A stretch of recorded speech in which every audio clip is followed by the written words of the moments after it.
안녕하세요. 에즐런트 유니버시티 버추얼 트레이닝 심포지엄에 오신 것을 환영합니다. 오늘 세션의 진행을 맡게 된 한국 에즐런트에서 고객 워크샵 및 교육을 담당하고 있는 오종배입니다. 금일 제가 여러분들에게 전달드릴 교육 내용은 에즐런트의 대표적인 무기 분석 장비인 7800 그리고 7900 ICP-MES 장비의 필수 이론과 기술 그리고 유지 보수의 과정까지 폭넓게 다룰 예정입니다. 혹자는 ICP-MES에 대해서 사용도 해보기 전에 다루기가 어렵고 너무 복잡한 장비라는 선입견을 갖고 계시는 분들도 있으신데요. 그렇다면 오늘 교육을 통해 ICP-MES가 더 이상 어렵고 복잡한 기기가 아닌 좀 더 여러분들에게 친숙한 기기가 될 수 있는 작은 바람을 가져봅니다. 다시 한번 바쁘신 가운데 참석해주신 여러분들께 감사의 말씀을 전하며 그럼 오늘 준비한 세션을 시작하도록 하겠습니다. 금일 여러분들께서는 이번 웨비나를 통해 다음과 같은 개념들을 배우시게 될 것입니다. 원자와 이온의 개념을 포함한 ICP-MES에 대한 기본 원리에 대해 알아보고 ICP-MES의 주요 하드웨어 구성품에 대해서 배우시게 될 것입니다. 그리고 스펙트럼 간섭을 이해하고 이를 제거하기 위한 에즐런트만의 독자적인 셀 기술을 이해하게 될 것이며 여러분의 ICP-MES 시스템을 최적화하기 위한 성공적인 튠의 개념과 목표에 대해 설명을 드리고 마지막으로 기본적인 유지 보수 및 문제 해결을 위한 가이드를 소개하는 시간을 갖도록 하겠습니다. 자, 그럼 시작하기에 앞서 분석과학, 특히 금속과 같은 무기 분석화학에서 중요시하는 것은 무엇일까요? 무기화학 분석의 목표는 알려지지 않는 실온의 원소들을 규명하는 정성 분석과 더 나아가 농도와 함유량을 측정하는 정량 분석을 수행하는 것을 주 목적이라 할 수 있습니다. 이를 위한 무기 분석 화학을 위한 기술은 계속 진화되어 왔으며 개별 구성 요소를 명확하게 식별할 수 있는 능력이 무엇보다 중요하며 그리고 일단 측정이 가능해지면 그 다음은 그것을 직접 카운팅하여 결과를 얻는 것입니다. 따라서 ICP-MES는 이러한 두 가지 목표를 수행하기 위한 모두의 조건을 갖췄을 뿐만 아니라 HPLC, GC와 같은 다른 기술과의 인터페이스를 위한 놀라운 유연성도 갖추고 있습니다. 이러한 무기 분석을 위한 대표 기술로 자리매김하고 있는 ICP-MES에 대해서 좀 더 알아보도록 하겠습니다. 첫 번째로 시료 도입단이 밖으로 오픈되어 있어서 기기 운영에 있어 편리함을 제공하고 있으며 아주 높은 온도의 에너지를 갖고 있는 플라즈마를 주 소스로 사용하고 있습니다. 그 밖에도 놀랄만한 감도를 갖고 있는데요. 즉, 단단히 ppb 레벨의 정량이 가능하다라는 것입니다. 예를 들어 1ppb는 지구에서 달까지의 거리 가운데 지금 여러분들께서도 신고 계신 이미의 신발 하나를 구별해서 찾아내고 심지어 그것의 길이를 계산하는 것과 거의 맞먹는 수치입니다. 이렇게 설명을 드리면 좀 느낌이 오시나요? 그리고 질량 분석기는 수년간 분자유기 분석 영역에 많이 사용되어 온 기술로서 보다 높은 분해능을 기술 개발의 주요 목표로 추구해 온 것과는 달리 ICP-MES의 질량 분석기 기술에서는 이러한 높은 분해능이 필요치 않습니다. 오히려 그 자리를 보다 빠른 스루풋과 광범위한 측정 범위, 그리고 편리한 소프트웨어 UI를 제공하고 다양한 시료 도입단과의 유연성이야말로 요즘 요구되는 주류라고 보시면 좋을 듯 합니다. 그러면 지금부터 원자 질량 분석의 기초가 되는 원자의 구조에 대해서 알아보겠습니다. 원자의 질량인 원자량, 질량수는 대부분 양성자와 중성자 그리고 전자의 합으로 정의가 됩니다. 일반적으로 전자의 질량은 양성자, 중성자에 비해 아주 적은 관계로 원자량에 거의 영향을 끼치지 않게 되므로 양성자와 중성자 수의 합이 곧 원자의 질량수가 됩니다. 특히 이들 가운데 양성자의 수가 해당 원소의 고유한 원자 번호를 의미하게 되며 중성자의 수는 원자량이 다른 원소로 인식되는, 즉 같은 수의 양성자를 갖고 있어 원소 번호는 동일하나 원자량이 서로 다른 동위 원소로 일컬어집니다. 우측 하단에 보이는 원소 기호에 대한 데피니션을 토대로 한번 베릴륨을 예로 들어 보겠습니다. 베릴륨의 원자 번호는 수소, 헬륨, 리튬 다음인 4번에 위치하고 있으며 양성자의 수가 4개, 그리고 중성자의 수가 5개 존재하여 총 질량수는 9입니다. 일반적인 규칙으로 원자의 질량은 왼쪽 위 첨자로 표시하고 다음 슬라이드에서 설명드릴 원자가 이온이 된 경우에는 오른쪽 위 첨자에 플러스 기호로 표현합니다. 그 다음으로 원자가 이온화가 되는 과정에 대해서도 여러분들께서는 이해를 하셔야 하는데요. 우리가 말하는 이온이라 함은 전자가 방출된 상태의 원자를 의미합니다. 특히 플라즈마와 같은 고밀도의 에너지 자유전자를 갖고 있는 환경에서 노출된 원자는 고온 충돌로 인해 원자핵을 중심으로 최외곽에 돌고 있는 자유전자 중 하나를 방출시키게 되고 이 경우 전기적으로는 양전하를 띠게 됩니다. 우리는 이를 이온이라고 합니다. ICP에서는 일반적으로 하나의 전자가 제거된 상태를 일가 이온이라 불리며 일부 원자의 경우 두 번째 전자까지 방출될 수 있는데 이 경우 이가 이온이라고 합니다. 이처럼 양으로 하전된 이온 역시 원자의 대부분은 핵에 포함되어 있기 때문에 이온은 중성 원자와 같은 질량으로 간주되며 이온은 그 조건이 다시 전자와 재결합할 수 있을 때까지는 안정적인 상태를 유지합니다. 따라서 ICP-MES에서는 이러한 이온의 상태를 유지하기 위해 진공 환경에서 운반되어지며 최종 검출기 경로 전체에 걸쳐 이온으로 남아있게 됩니다. 앞서 우리는 중성의 원자라도 높은 에너지를 갖고 있는 플라즈마 내에서는 원자의 최외곽 전자가 방출되어 원자가 이온으로 변하게 된다는 것을 보셨습니다. 바꾸어 말하면 원자가 이온으로 변하기 위해서는 필요한 에너지, 즉 이온화 에너지에 의존하게 됩니다. 모든 원소에 대한 데피니션을 보시면 원소 심볼의 좌측 하단에 해당 원소의 이온화 포텐셜 에너지가 명시되어 있습니다. 참고로 가운데 차트는 여러분들도 익히 아시는 주기율표를 이온화 전위로 표시한 것으로 그룹 1과 그룹 2 원소는 ICP 내에서 대부분 100% 이온화되는 반면 할로겐 및 주기율표상의 오른쪽 상단의 원소는 1% 미만으로 이온화가 이루어지게 됩니다. 따라서 대부분의 금속들은 플라즈마 내에서 80% 이상 이온화되므로 완전히 이온화되는 것으로 간주하며 만약 원자가 이온화가 되지 않으면 본질적으로 질량 분석기에서 볼 수가 없습니다. 각 원소의 고유한 이온화 에너지는 ICP-MES 사용자에 있어 원소의 감도에 영향을 주는 아주 중요한 인자이므로 꼭 기억해 주시기를 당부드립니다. 지금 여러분이 보고 계시는 테이블은 자연상에 존재하는 동위 원소 분포도입니다. 가로축으로는 각 원소의 질량 단위를 의미하고 세로열 아래에 해당 원소의 어분던스를 표시하여 둠으로써 빠르게 동위 원소를 조회하기 위한 테이블로 유용하게 사용됩니다. 또한 잠재적 동중 원소, 즉 다른 원소와 겹치는 원소와의 간섭을 식별하는 데도 도움을 줍니다.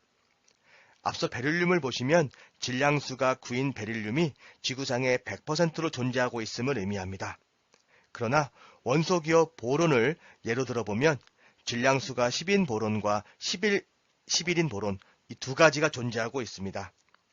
원소기호가 5번인 보론은 양성자의 수가 5개로 같으나 중성자의 수가 1개가 달라 원자량이 다른 원소입니다. 우리는 이러한 원소를 동위원소라고 부르며 두 동위원소의 분포율은 각각 19.9%와 80.1%로 그 총합은 100%가 됩니다. 여기서 한 가지 주의할 것은 동위원소와 반대되는 개념인 동적원소인데요. 예를 들어 원소번호 18, 19, 20인 아르곤, 포타슘, 칼슘은 질량수가 40인 서로 다 동일한 동위원소를 각각 갖고 있습니다. 이러한 동족 원소들은 서로 화학적 성질이 전혀 다른 원소이나 동일한 질량수를 갖고 있기 때문에 실제 질량 분석기에서는 같은 질량수로 검출되어집니다. 현재 한국 에질런트에서 출시하고 있는 ICP-MES는 크게 7800, 7900 두 가지 모델이 있습니다. 몇 가지 기능 중 일부는 기본으로 제공되어지며 또한 여러분의 목적에 맞추어 다양한 방법으로 시스템을 추가로 구성할 수도 있습니다. 참고로 가장 일반적인 구성은 다음과 같습니다. 액상 시료 도입부, 인터널 스탠다드를 위한 믹싱-T, 그리고 헬륨 ORS 기능과 HMI 또는 UHMI 기능을 갖춘 구성입니다. 이는 대부분의 실험실에서 사용하는 구성으로서 여기에 분석해야 하는 시료의 개수나 실험실 환경에 따라 추가로 오토 샘플러를 선택하시면 됩니다. 화면 아래 SPS4 오토 샘플러는 최대 60개의 시료를 로딩할 수 있는 렉을 총 4개를 거치할 수 있어서 한 번에 최대 240개의 시료를 한 배치에서 분석이 가능합니다. 따라서 환경, 푸드, 토양과 같은 많은 시료를 처리해야 하는 경우 이 오토 샘플러를 많이 사용하고 있습니다. 바로 그 위에 보이시는 오토 샘플러는 반도체 케미칼 산업에 적합한 IAS 모델로서 차지하는 공간이 작아 클린룸이나 부스에서 사용하기 적합하며 최대 89개 시료를 로딩할 수 있는 트레이 사용이 가능합니다. 이외에도 이미 검증된 하드웨어 액세서리 또는 특정 기능을 추가하여 많은 응용 분야에 활용할 수 있는데요. 대표적으로 울트라 클린 및 불산 분석을 위한 이너트 시료 도입 시스템과 보다 정교한 액체 도입 시스템인 ISIS, 그리고 유기용계 또는 석유화학 물질을 분석을 직접 주입하여 분석할 수 있는 올가닉 패키지도 제공하고 있습니다. 또한 HPLC, GC 등 크로마토 시스템과 하이프네이티드 테크닉을 통해 비소의 종분리 및 가솔린 내 설파 분석을 가능하게 해줍니다. 그럼 실제 ICP-MES를 구성하고 있는 주요 하드웨어에는 어떠한 것들이 있는지 한번 알아보도록 하겠습니다. 대부분의 용어가 약어로 이루어져 있으며 많은 정보들이 제시될 것이지만 하드웨어의 주요 블록은 보시는 바와 같이 크게 5가지로 나뉘게 됩니다. 간략히 정리해보면 프론트엔드는 샘플 인트로덕션이라고 일컬어지며 액상 시료를 도입하기 위한 장치를 의미합니다. 현재 그림에서는 페리펌프와 네뷸라이저를 통해 주입하고 있으며 가장 널리 사용되는 방식입니다. ICP 소스는 이온을 형성하기 위한 소스인 유도결합 플라즈마를 생성하는 부분이며 4세대 ORS에서는 옥토폴의 이온 가이드에 헬륨과 수소를 공급하여 이온들 간의 충돌과 반응을 야기시켜 발생 가능한 여러 간섭 요인을 사전에 제거하는 기능을 담당하고 있습니다. 그 다음 가장 일반적인 사중국자의 질량 분석기가 ICP-MES에서 사용되어지고 있으며 끝으로 EM으로 불리는 전자증폭기를 통해 직접 이온을 카운팅하여 줍니다. 그렇다면 좀 더 구체적으로 프론트엔드에서부터 플라즈마 인터페이스까지 주요 역할에 대해서 알아보도록 하겠습니다. 시료 도입부는 ICP-MES에서 제일 중요한 부분 중 하나입니다. 훌륭하게 설계된 시료 도입부는 좋은 분석 결과와 유지 보수의 시간을 줄일 수 있도록 도움을 주는데요. 시료 도입부의 주요 목적은 액체의 시료를 네뷸라이저를 통해 작은 고효율의 에어로졸, 즉 안개 형태로 분무하여 플라즈마 중앙까지 잘 보내져야 합니다. 이 과정에서 스프레이 챔버를 통해 큰 분무 입자는 제거되고 ICP 소스로부터 생성되는 높은 온도의 아르곤 플라즈마를 통해 에어로졸의 시료로부터 양이온을 형성하게 됩니다. 복잡하거나 변질되기 쉬운 매트릭스의 시료들로부터 좋은 결과를 확보하기 위해서는 플라즈마가 높은 이온화 온도를 유지할 수 있도록 항상 최적화되어 있어야 합니다. 그 다음은 이온화된 원소들만을 추출하기 위해 작은 내경이 뚫어진 2개의 원뿔 형태의 금속판으로 이루어진 인터페이스 간격을 형성하여 플라즈마와 진공이 서로 연결된, 이는 대기압에서 약 1mB로 압력을 낮추게 함으로써 이온들이 인터페이스 내부로 팽창, 유입하게 됩니다. 플라즈마 인터페이스를 거친 이온들은 그 다음 이온 가이드의 역할을 하는 에질런트만의 독자적인 기술인 ORS, 즉 옥토폴 리액션 셀 시스템을 거치게 됩니다. 우측 중간에 보이는 단면도는 8개의 로드가 서로 평행하게 배열된 ORS 셀의 형태이며 아이온빔은 ORS 셀의 중심축을 통과하게 되며 옥토폴 로드에 의해 생성된 RF 필드에 갇히게 되며 상단의 피팅을 통해 필요로 하는 셀가스가 ORS의 내부로 유입하게 됩니다. 이러한 ORS의 디자인은 콜리션 리액션 셀, 즉 CRC라고도 불리우는 기술로서 스펙트럼 방해 이온들을 제거하는 역할을 하게 됩니다.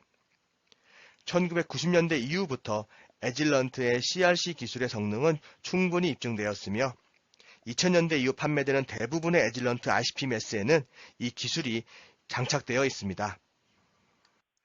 그러면 ICP-MES에서 스펙트럼의 간섭, 방해를 주는 것은 무엇이 있을까요? 앞서 플라즈마 인터페이스를 통해 제거된 뉴트론, 포톤만이 우리가 알고 있는 방해 요소가 아닙니다. 스펙트럼 간섭은 하나 이상의 분석물의 정확한 측정에 큰 영향을 미칠 수 있는 피크 위에 동일하게 포개어진 형태의 간섭이 주로 발생하고, 다른 분석물에는 영향을 주지 않는 물리적인 간섭이 주로 발생하게 됩니다.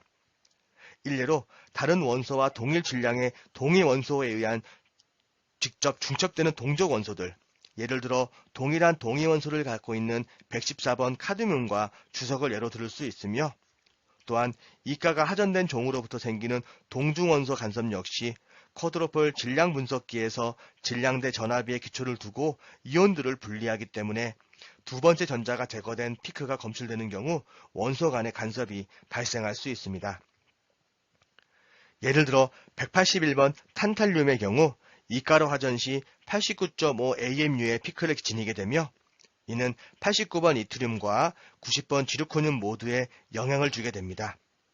다만 이러한 이가로 하전된 종의 간섭은 예측하기 쉽고, 일반적으로 적절한 분석물의 동위 원소를 선택하면 이러한 간섭을 사전에 피할 수 있습니다.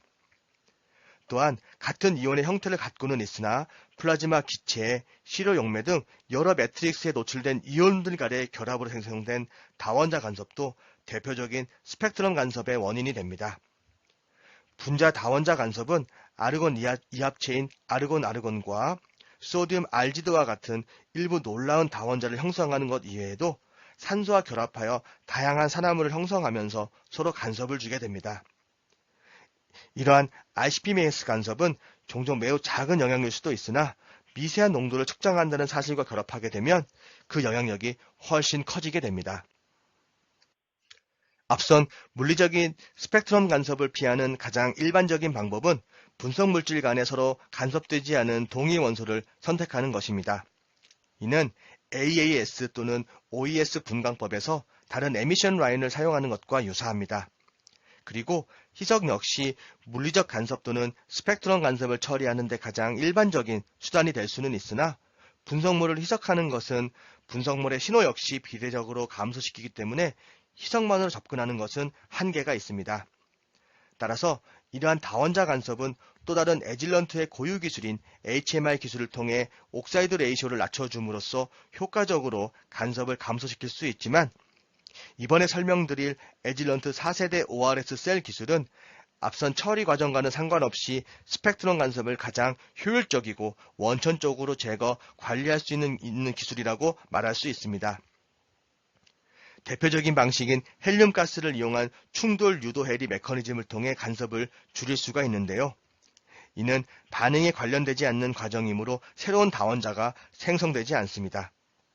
그림에서 보는 바와 같이 충돌 유도 해리 메커니즘은 서로 결합된 다원자 이온은 ORS 셀 내에 충진되어 있는 가벼운 가스인 헬륨과 충돌함으로써 다원자의 결합을 물리적으로 파괴, 해리시켜 다시 원래의 단원자 이온의 전하를 유지하게 하는 것입니다.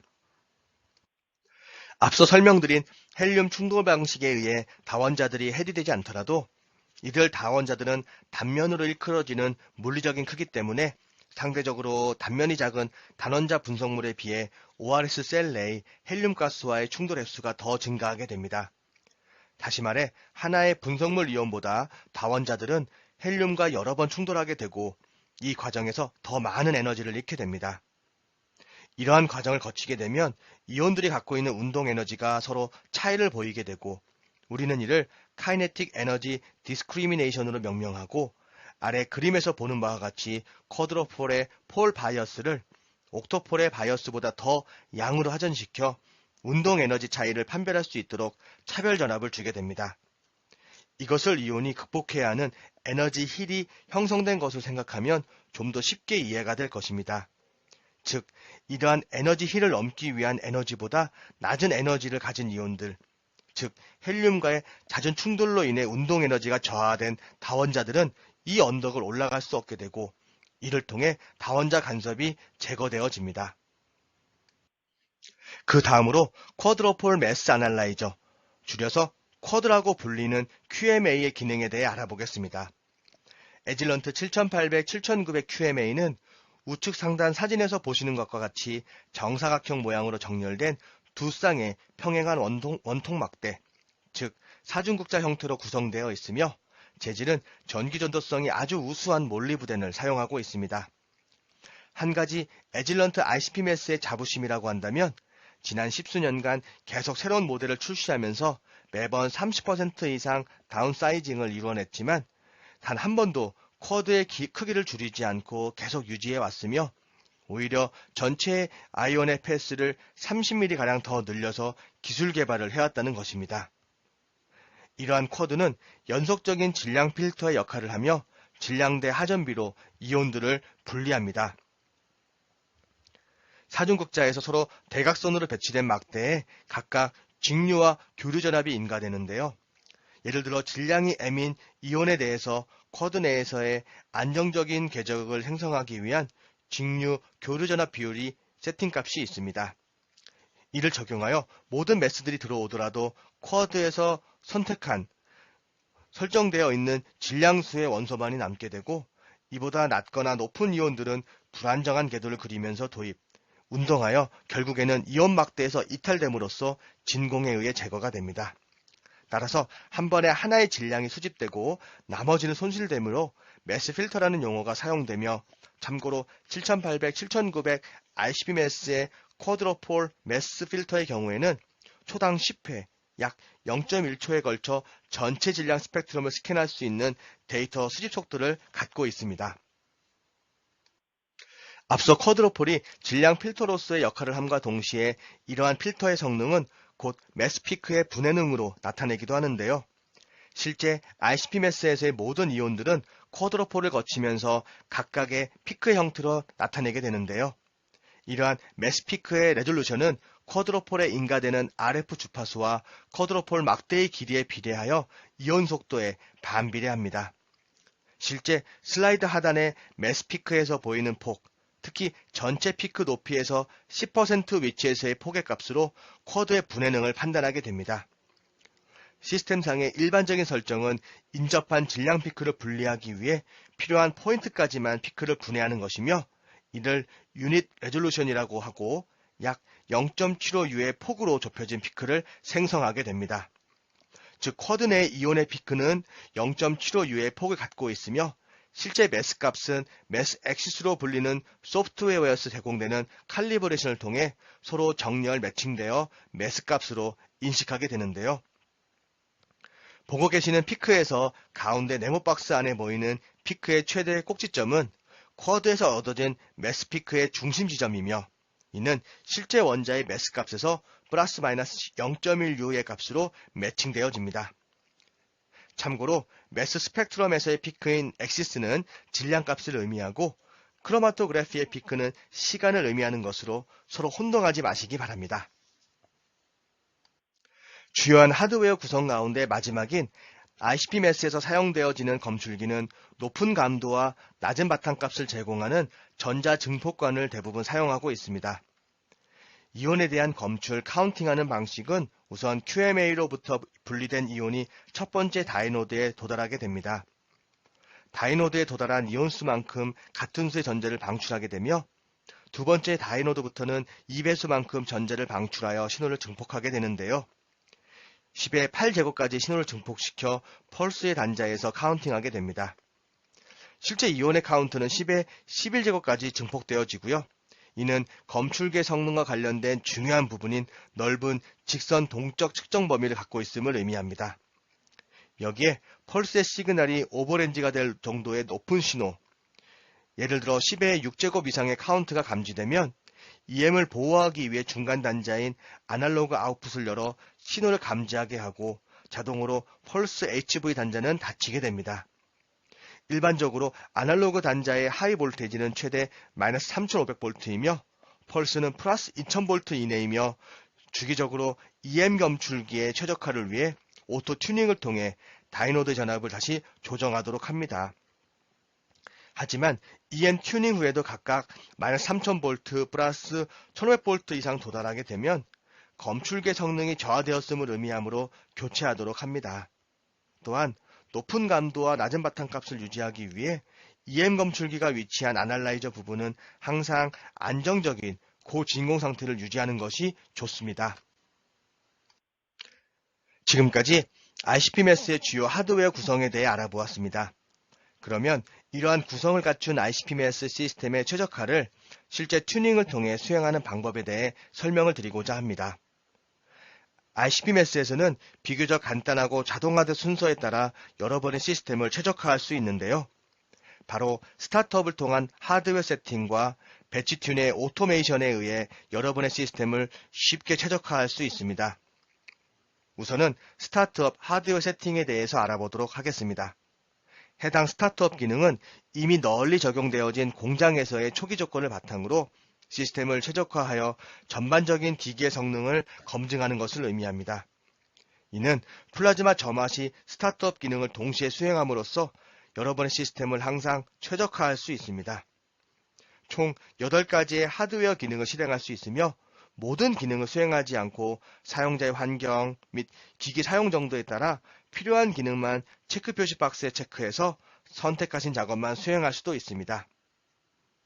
두 번째로는 실제 분석하고자 하는 배치 내 튠을 통해서 시스템을 최적화하는 방법이 있는데요. 배치 튜닝을 위해 가장 널리 사용하는 방법은 튠 웨이를 사용하여 오토 튠 또는 커스텀 튠을 통해 검증하고 최적화하는 것입니다. 튜닝 작업은 보통 일상적인 프로세스이며 ICP-MAS에 대해 경험이 있는 운영자는 일단 익숙해지면 나중에는 보다 더 많은 시간을 튜닝하는 데 소비하게 될 것입니다. 그렇다면 성공적인 튜닝을 위해서 사전에 필요한 것들은 무엇이 있을까요? 가장 첫 번째로는 린스 용액과 튜닝 솔루션이 필요합니다. 그리고 현재 시료 도입단이 일정하게 시료를 전달, 분무할 수 있는 상태인지를 가장 먼저 확인하여야 합니다. 왜냐하면 안정된 에어로졸이 도입되지 않은 상태에서는 결코 성공적인 튜닝을 기대할 수 없기 때문입니다. 그리고 로버스트라 일컬어지는 튠 컨디션은 수용성 용매를 주로 사용하는 어플리케이션에서 주로 활용되어집니다. 주요 골은 세륨 옥사이드 레벨을 최소화하여 분석 과정에서 발생 가능한 다양한 샘플 매트릭스 간의 간섭을 줄여줌으로써 보다 안정된 타겟 원소의 신호 감도를 얻는 데 도움을 줄 수 있습니다. 주로 환경이나 토양, 하이 매트릭스를 사용하시는 응용 분야에서는 참고하시면 좋을 듯 합니다. 참고로 스타트업 및 배치 튜닝에 사용되는 튜닝 솔루션에 대해 좀 더 설명을 드리도록 할 텐데요. 기본적인 튜닝을 위한 솔루션은 리튬, 코발트, 이트륨, 세륨, 탈륨 등 총 5가지 원소를 포함하고 있습니다. 일반적으로 1ppb 튜닝 솔루션을 가장 많이 사용하며 10ppm의 튜닝 솔루션을 구매하여 원하는 농도만큼 희석하여 사용하셔도 됩니다. 특히 이 5가지 원소 가운데 리튬, 이트륨, 탈륨은 저, 중, 고 질량 범위에 대한 각각의 기기의 응답을 확인하는 데 사용되어집니다. 그리고 코발트는 헬륨 또는 수소 등 ORS 모드의 튜닝을 위한 레퍼런스 원소로 사용되어지며 끝으로 질량수 140인 세륨은 산화물 수준과 이중 충전 비율을 확인하는 데 사용합니다. 참고로 튜닝 솔루션은 기본적으로 7800, 7900 시스템 구입과 함께 제공되어집니다. 일단 개봉하여 사용한 후에는 잘 밀봉하여 상온에 보관하시고 정확한 농도는 중요하지 않으나 다만 오염이 되지 않도록 주의해서 관리하도록 합니다. 또한 용기 라벨에 유효기간이 명시되어 있으므로 기간 내에 사용해 주시기 바랍니다. 그렇다면 성공적인 튜닝을 수행한 뒤 최적화된 시스템을 어떻게 판단할 수 있을까요? 여러분의 최적화된 ICP-MAS 시스템을 판단하기 위해서 가장 필수적인 단위와 지표들에 대해서 하나씩 정리해 보도록 하겠습니다. 첫 번째로 실제 검출기에 도달한 이온을 카운팅하고 이를 시간으로 나누어서 카운트 퍼 세컨드, 즉 CPS로 환산한 단위를 기본으로 사용합니다. 그 다음 다시 단위 농도, 일반적으로 1ppb당 CPS로 간주하여 현재 기기의 감도를 나타내는 지표로 사용하게 됩니다. 두 번째로는 신호의 정밀성을 판단하는 것입니다. 신호의 안정성과 정밀성은 대표적인 상대 표준 편차인 %RSD로 해석이 가능하며 이는 튜닝 솔루션에 포함된 레퍼런스 원소의 단위 농도당 카운트를 0.1초 단위로 반복 수집된 값을 통해 현재 %RSD를 사용자에게 알려줍니다. 실제 기기를 튜닝하는 과정에서 앞서 언급한 세 가지 대표 원소의 감도는 아이온 레이쇼 리스폰스 커브에 맞추어 중간 질량수의 지표가 되는 89번 리튬을 가장 높게, 그리고 가장 높은 질량수를 갖는 205번 탈륨과 특히 낮은 질량수를 갖는 7번 리튬의 감도를 이보다 더 낮게 튜닝을 수행하도록 합니다. 그리고 이와 동시에 옥사이드 레이시오는 최소화하도록 합니다. 높은 온도의 플라즈마 조건만으로도 충분히 옥사이드 레이시오를 낮출 수는 있으나 그 이외에도 네뷸라이저의 가스 유리량과 HMI 모드, 그리고 ORS 기능을 사용하여 효과적으로 제어할 수가 있습니다. 일례로 앞선 옥사이드 레이시오는 140번 세륨이 옥사이드와 결합하여 새로 생성된 산화물인 세륨 옥사이드의 질량수인 156과 기존 세륨과의 비율을 계산하여 세륨 산화물이 얼마나 현재 시스템에서 생성되고 있는지를 예측할 수 있습니다. 이를 통해 옥사이드 레이시오를 낮추는 것이 주요 튜닝의 목표 가운데 하나가 되며, 만약 해당 수치가 높다는 것은 그만큼 시스템 내에 다른 금속 산화물 역시 많이 생성되고 있음을 의미하게 됩니다. 이는 해당 원소에 대한 회수율에 좋지 않은 결과를 야기하여 분석 결과에도 영향을 주게 됩니다. 따라서 이와 같이 특정한 하나의 분석 물질에 의해 취해진 측정값을 통해 다른 유사한 분석 물질도 동일한 결과를 예측할 수 있는 프록시 튜닝 방법은 ICP-MES 시스템의 최적화 과정에서 널리 사용되어지고 있습니다. 현재 시간을 보니 벌써 30분이 훨씬 경과되었는데요. 지금부터 나머지 시간은 ICP-MES 시스템의 유지보수 방법에 대해서 설명을 드리도록 하겠습니다. 여러분의 ICP-MES를 잘 유지하고 싶으시다면 가장 첫 번째로는 기본적이고도 세부적인 정보를 담고 있는 주변에 있는 많은 자료들을 먼저 활용하는 것입니다. 대표적인 ICP-MES 프로그램인 메스헌터 내의 도움말 기능, 이팜의 비디오 자료 및 메인터넌스 동영상 DVD, 그리고 7800, 7900 사용자 설명서 디스크를 통해 언제든지 여러분이 필요한 정보를 찾아보실 수 있습니다. 일부 동영상 가이드나 운영자 매뉴얼에는 한글 자막도 같이 제공하므로 참고하시면 좋을 듯 합니다. 두 번째로 유지보수에 있어 매일 사용하고 있는 메스헌터 프로그램 내에서 제공하는 EMF, Early Maintenance Feedback 기능을 참고하는 것입니다. 보고 계시는 화면 우측 상단에 위치한 스테터스 뷰 창에서 EMF를 더블 클릭하거나 또는 하드웨어 메인프레임 메뉴에서 EMF를 통해서도 접근할 수 있습니다. EMF란 쉽게 말하자면 기기 내부의 시계 타이머라고 보시면 됩니다. 예를 들어 플라즈마가 켜져 있는 시간을 카운팅하고, 그리고 백큐 EMF는 현재까지 시스템에 진공이 가동된 총 시간을 의미합니다. 또한 유지보수가 필요한 주요 구성품에 대해 정해진 목표 시간에 근접하게 되거나 또는 경과하게 되면 타이머바가 빨간색으로 바뀌게 되고, 이 경우 소프트웨어가 시작되거나 플라즈마가 켜질 때마다 항상 알림 메시지가 팝업되어 사용자에게 알려줌으로써 유지보수의 시기를 놓치지 않고 추적 관리하는 데 아주 유용하게 사용되어집니다. 물론 사용자 환경에 맞추어 유지보수 간격을 조정할 수 있으며, 또한 사용자가 원하는 항목을 직접 EMF에 추가하여 관리할 수도 있습니다. 그 다음으로 메인터넌스 로그 기능도 있는데요.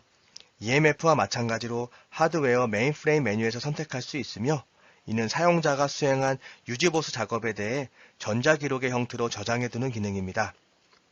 유지보수 로그 기능은 날짜별로 저장되어지며 간단한 형태의 로그북을 사용자에게 제공하게 됩니다. 유지관리를 수행한 날짜, 시간 등의 스탬프를 추가할 수 있으며, 대표적인 유지보수 항목과 수행한 오퍼레이터를 식별할 수 있으며, 추가 코멘트를 제공하여 보다 상세한 정보 등을 직접 입력할 수가 있습니다. 지금까지 제가 필드에서 여러 고객분들을 만나다 보면 항상 많은 분들께서 ICP-MES에 대한 유지보수 주기에 대해 많이 문의를 해주십니다. 매일 체크해야 하는 것부터 특정한 빈도수에 맞추기까지 유지보수의 주기는 꼭 정해진 답이 있지는 않습니다. 즉, 여러분들마다 각기 다른 실험실의 환경과 응용 분야, 그리고 분석하는 양에 따라 결정되어지기 때문입니다. 따라서 여러분들 실험실 환경에 맞추어진 여러분만의 유지보수 주기를 세우는 것이 무엇보다 중요합니다. 그럼 어떻게 가능할까요? 앞서 설명드린 EMF와 성능 보고서, 그리고 유지보수 로그 기록 등의 소스를 활용함과 동시에 주요한 하드웨어의 변경이나 유지보수 작업이 수행될 때마다 별도로 메모를 해두시는 것이 매우 중요합니다. 따라서 이러한 일련의 작업 과정에 더해서 앞으로 설명드릴 주요 구성품에 대한 유지보수 가이드를 통해 여러분들만의 최적화된 유지보수 주기를 설정할 수 있기를 당부드립니다. 이는 여러분의 실험실 운영에 있어 아주 좋은 프랙티스이자 빠른 문제 해결을 위한 하나의 중요한 수단이 될 것입니다. 자, 그러면 플라즈마를 점화하기 전에 항상 다음과 같은 체크리스트를 토대로 매일매일 체크해야 하는 사항에 대해 알아보도록 하겠습니다. 가장 첫 번째로는 배기는 잘 작동하고 있는지, 그리고 모든 가스는 충분히 공급되어지고 적절한 압력을 유지하고 있는지 확인합니다. 빨간색으로 표시된 EMF 부분을 체크하고 필요하다면 조치하도록 하고요. 그리고 린스를 위한 용액과 튜닝 솔루션의 위치를 확인하도록 합니다. 그 다음 연동 펌프에 연결되는 튜빙은 제대로 걸려있고 이상은 없는지 확인하고요. 그리고 유리 재질의 구성품인 커넥터와 토치의 연결 상태와 스프레이 챔버 내에 다른 잔유물은 없는지 확인하도록 합니다. 그 이외에도 물 순환 장치인 칠러를 가동하고 드레인통을 비워주도록 합니다.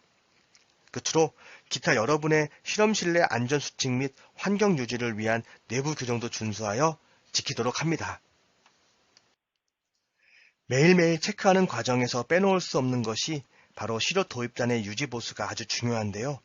왜냐하면 실제로 오염이나 캐리오버 등 분석 결과에 큰 영향을 미치는 원인 가운데 약 80%가 이 부위의 문제로 야기되기 때문입니다. 개념은 아주 간단합니다.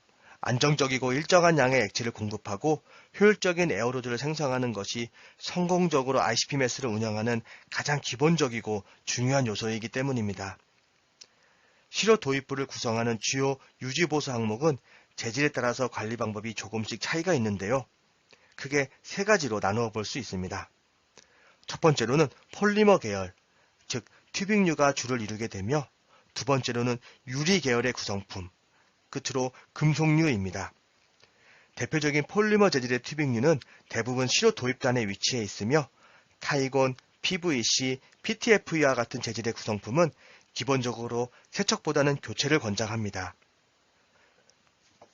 대표적인 튜빙은 화면 우측에 보고 계시는 바와 같이 여러분들도 잘 알고 계시는 샘플 튜빙과 인터널 튜빙입니다.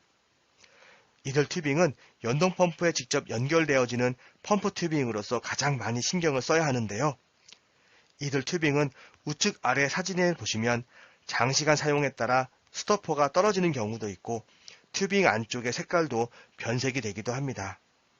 참고로 새 튜빙의 경우 양손으로 잡고 꼬아보면 커브가 없이 평평하게 보이나 장시간 사용한 튜빙은 짓눌려져 있거나 꼬아보면 쉽게 꼬임이 보이기도 합니다.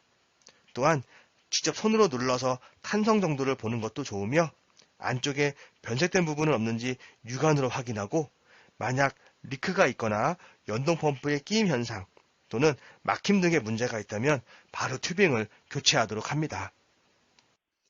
두 번째로 ICP-MES 내 대표적인 구성품 가운데 유리 계열의 제품에 대한 유지보수 방법에 대해 알아보겠습니다. 토치, 커넥터, 스프레이 챔버, 그리고 네뷸라이저가 대표적인데요. 가장 일반적인 세척 방법은 전용 세제를 사용하거나 산이 담겨있는 용기에 장시간 오버나잇 시켜 담가두는 것입니다. 대표적인 세제로는 시트란 옥수를 사용하며 약 2%의 농도면 적당합니다. 만약 구입이 어려우시다면 갖고 계신 질산을 2에서 5% 농도로 희석하여 세척에 사용하기도 합니다. 참고로 미량 원소 분석 시에는 위와 같은 전용 세제를 통한 세척이 좀 더 유용하고 높은 매트릭스하에서 분석을 하는 경우에는 산을 사용한 세척과 앞선 세척 방법을 같이 병행하면 더욱 좋습니다. 여기서 한 가지 주의하실 사항은 세척의 효과를 높이고자 용기에 담아둔 채로 초음파 세척을 하는 경우가 있는데요. 이러한 유리 재질의 구성품은 초음파 세척 시 파손될 우려가 있으므로 각별히 주의해야 합니다. 그리고 이와 같이 세제나 산에 담가둔 후에는 반드시 순수한 물로 헹구어주고 깨끗이 말려야 합니다. 이는 건조 과정에서도 주의를 요해야 하는데요. 건조를 위해서 고순도의 질소가스나 드라이에어를 사용하도록 합니다. 만약 주변에 가스가 없거나 좀 더 빠른 건조를 위해 오븐이나 다른 건조장치를 사용하는 경우가 있는데요. 이러한 건조는 오히려 예기치 않은 오염을 야기할 수 있으므로 절대로 사용하지 마시기 바랍니다. 끝으로 네뷸라이저의 경우에는 일반적으로 유지보수가 필요치 않습니다만, 다만 막히거나 시료가 제대로 분무되지 않으면 위와 같이 산에 장시간 담가서 세척을 하거나, 지금 슬라이드에는 없지만 네뷸라이저 클리닝 툴을 사용하게 되시면 더욱 편리하게 세척하실 수 있습니다. 마지막으로 금속 재질의 구성품에 대한 유지관리 방법에 대해 알아보도록 하겠습니다. 대표적인 것이 쉴드 플레이트와 샘플콘, 그리고 이온 렌즈입니다. 이들 금속류의 구성품은 직접 연마하여 제거하는 것보다는 우선은 표면에 흡착되거나 묻어서 오염된 것들을 세척하는 방식을 먼저 진행하도록 합니다. 이는 간단한 헹굼 정도의 작업만으로도 큰 효과가 있을 수 있지만, 그렇지 않다면 클리너나 연마제를 사용하여 약간의 물리적인 세척이 더 효과적일 수도 있습니다. 쉴드 플레이트의 경우에는 오염에 의한 세척보다는 토치를 분해해 조립하는 과정에서 표면이 구겨지거나 토치 내에 남아있는 물기로 인한 스파크 등으로 파손되어 본래의 기능을 유지하기 어려운 경우가 대부분이므로 이와 같은 상황이 발생되면 바로 교체를 하는 것이 좋습니다. 그리고 콘의 경우에는 잔류물 생성이 큰 실험 환경에서는 배치와 배치관 사이에도 세척이 필요할 수 있으며, 분석량이나 매트릭스에 따라 성능이 저하될 수 있으므로 주기적으로 관리, 세척을 하셔야 합니다. 참고로 콘의 성능은 팁의 끝단인 오리피스를 육안으로 보고 판단할 수 있는데요. 우측 상단의 사진은 정상적인 콘의 오리피스를 의미하고, 바로 아래 일그러지거나 잔류물에 의한 퇴적으로 막히게 되는 경우 콘의 성능이 저하되어 감도나 재현성, 그리고 진공부의 오류까지 야기할 수 있으므로 주의 깊게 관리하도록 합니다. 오염의 정도가 심한 콘의 세척은 산 또는 사이트라녹스를 희석하여 세척을 하기도 하는데, 2%로 희석한 사이트라녹스 또는 산을 사용하신다면 질산 2%를 사용하시면 좋습니다. 지금까지 시료 도입단의 여러 구성품에 대한 관리 및 체크하는 방법, 그리고 세척 방법을 알려드렸습니다.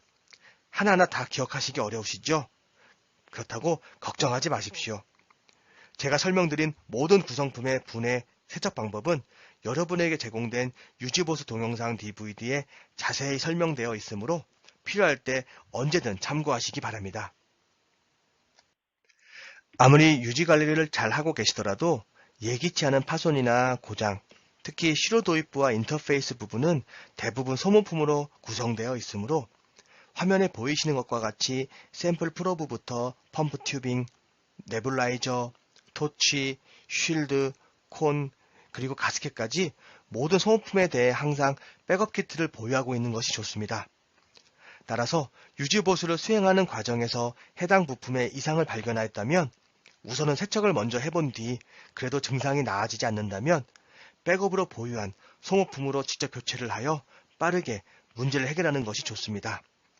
물론 해당 부품의 점검, 교체를 위해 잘 기억나지 않으신다면 작업을 시작하기 전에 꼭 유지보수 동영상 DVD를 먼저 참고하시기 바랍니다. 그리고 교체 시 한꺼번에 여러 개의 부품을 동시에 교체하는 것보다는 한 번에 하나씩 부품을 교체하여 테스트하는 것이 문제의 원인을 해결하는 데 있어 더 도움을 줄 수 있습니다. 또한 요즘은 휴대폰으로 사진이나 영상도 편하게 촬영이 가능하므로 분해하시기 전에 사전에 부품 사진을 찍어 두시면 재조립 시 많은 도움이 될 수 있습니다. 저도 복잡한 부위를 분해하거나 미처 경험하지 못한 부분을 분해, 조립해야 하는 경우에는 위와 같은 방법을 많이 사용합니다. 끝으로 유지보수 작업을 진행하시고 나면 꼭 EMF에 가셔서 해당 항목에 카운팅된 시간을 리셋하고 필요시 유지보수 로그에 기록을 남겨 관리해주는 것도 잊지 마시기 바랍니다. 네, 지금까지 ICP-MES에 대한 가장 기본적인 필수 이론부터 주요 테크닉, 그리고 주요 구성품에 대한 유지보수 방법에 대해 알아보았습니다. 제가 준비한 내용은 여기까지이며 많은 도움이 되었을런지요. 실제 ICP-MES 기기를 직접 다루면서 시연하지 못한 부분은 앞으로 여러분들께서 기기를 사용하는 과정에서 직접 문제를 경험하시더라도 금일 배우신 내용과 주변의 툴과 가이드를 잘 활용하신다면 충분히 해결해 나가시리라 믿습니다. 조금 시간이 남아있는데요. 혹시 지금까지 다룬 내용 가운데 궁금한 부분이나 질문이 있으시다면 말씀해 주시기 바랍니다. 추가로 답변을 드리고 금일 세션을 마무리하도록 하겠습니다. 감사합니다.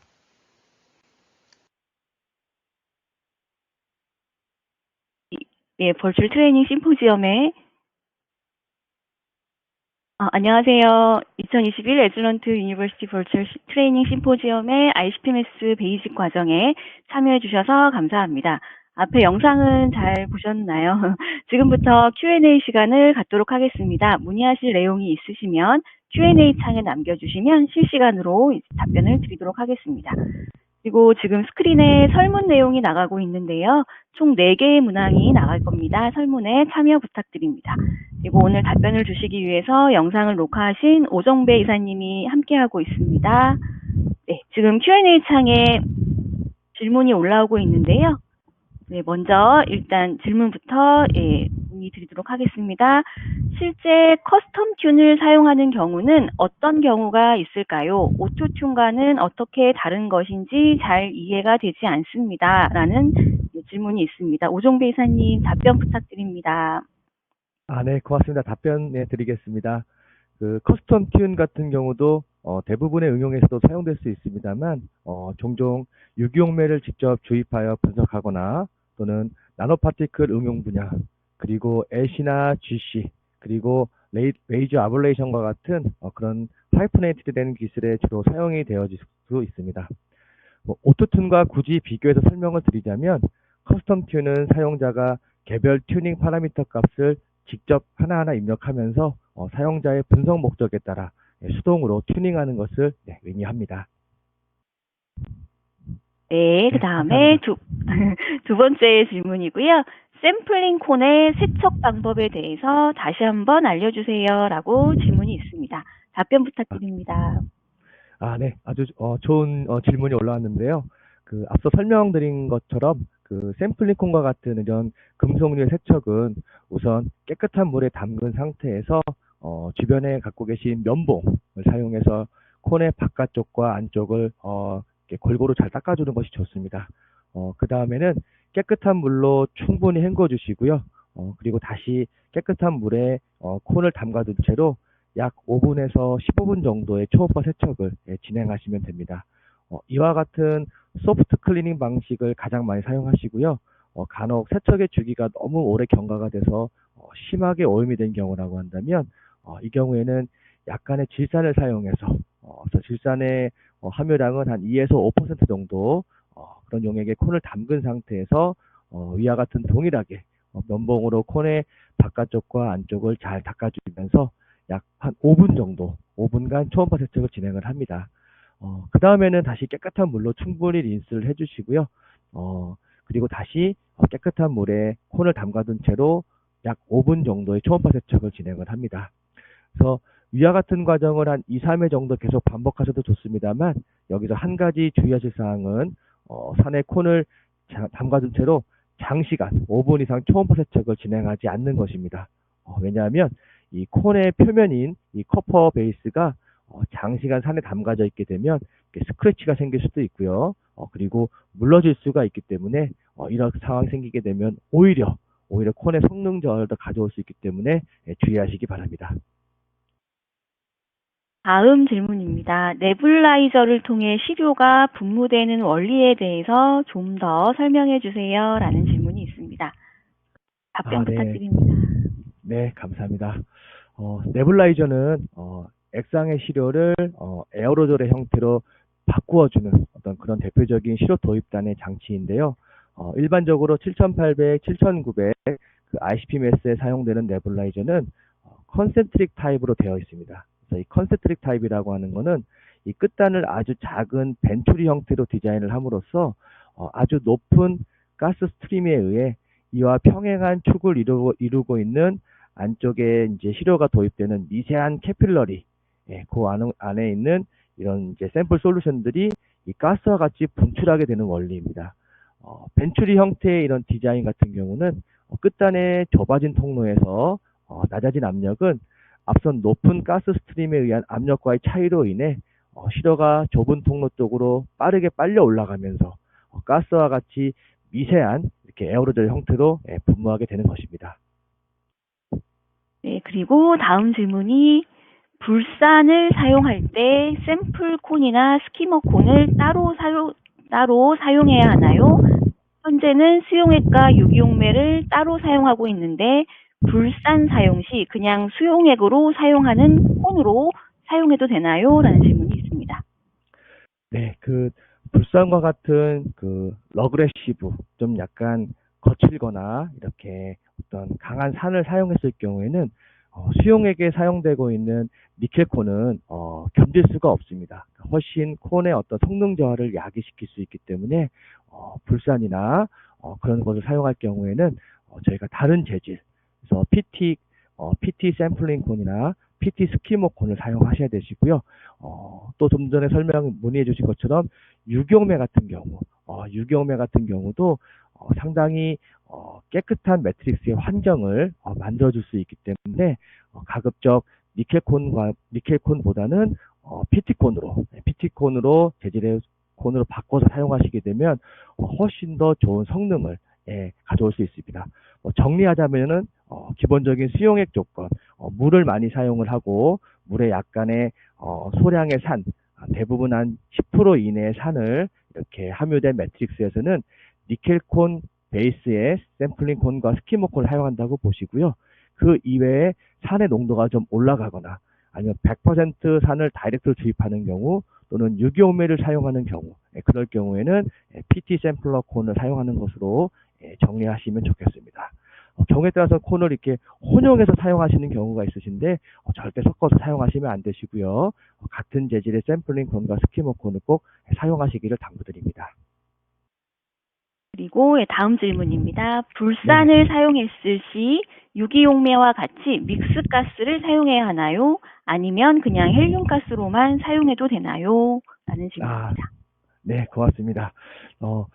유기용매를 사용했을 때는 믹스가스, 아르곤 O2 믹스가스를 사용해야 되는데요.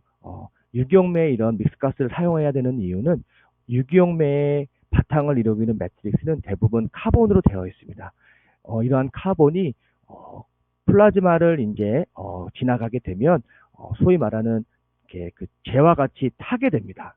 그래서 카본이 타면서 이런 이제 재가 돼서 이런 것들이 이제 콘에 눌러붙거나 심하면 콘을 콘의 이런 구멍을 막을 수가 있기 때문에 그래서 알고노트 믹스가스를 흘려서 플라즈마에 도달하기 전에 이런 그 카본들을 CO2로 이제 환원시켜서 기화를 시키게 됩니다.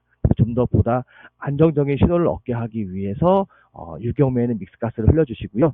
불산과 같은 이런 산 같은 경우에는 굳이 뭐 믹스가스를 흘릴 필요가 없으시고 그냥 헬륨가스나 또는 이런 ORS 셀가스를 쓰지 않는 그냥 노가스 모드로도 분석을 하셔도 좋습니다. 네, 저희 벌철 심포지엄은 6월 30일까지 언제든지 접속하실 수 있고요. 지난 세션들은 모두 다시 보실 수 있습니다. 저희 벌철 심포지엄 사이트의 하단 메뉴의 오디토리움에서는 이제 온디맨드 세미나들을 보실 수 있고요. 하단 메뉴의 소프트웨어 센터도 한번 둘러보시면 에즈런트 크로마토그래피나 질량 분석기 관련 소프트웨어에 대한 정보들을 살펴보실 수 있습니다. 그리고 질문도 남겨주시면 저희 담당 스페셜리스트가 답변을 드리고 있습니다. 또한 로비에 설문이 하나 있는데요. 이것도 작성해 주시면 저희가 앞으로 이런 행사를 기획할 때 많은 도움이 될 것 같습니다. 다른 질문이 있으시면 계속 Q&A 창에 올려주시면 저희가 답변을 드리겠습니다. 그리고 저희 에즐런트 홈페이지 에즐런트.com에서는 라이브 채팅 상담도 운영하고 있습니다. 혹시 에즐런트에 문의하고 싶은 내용이 있으시면 채팅 상담을 이용해 보시면 보다 빠르게 답변을 드릴 수 있을 것 같습니다. 네, 그리고 지금 함께하고 계신 심포지엄은 4월부터 시작해서 총 17개의 강의가 라이브 또는 녹화본으로 한국어, 영어, 태국어로 진행이 되고 있습니다. 그리고 내일 6월 25일 10시에는 HPLC 과정이 한국어로 진행이 될 예정이오니 많은 참여 부탁드립니다. 네, 이제 답변은 다 드린 것 같고요. 더 질문이 없으시면 오늘은 이것으로 인사드리도록 하겠습니다. 오늘 저희 2021 에즐런트 유니버시티 버추얼 트레이닝 심포지엄에 참여해 주셔서 감사드립니다. 네, 감사합니다.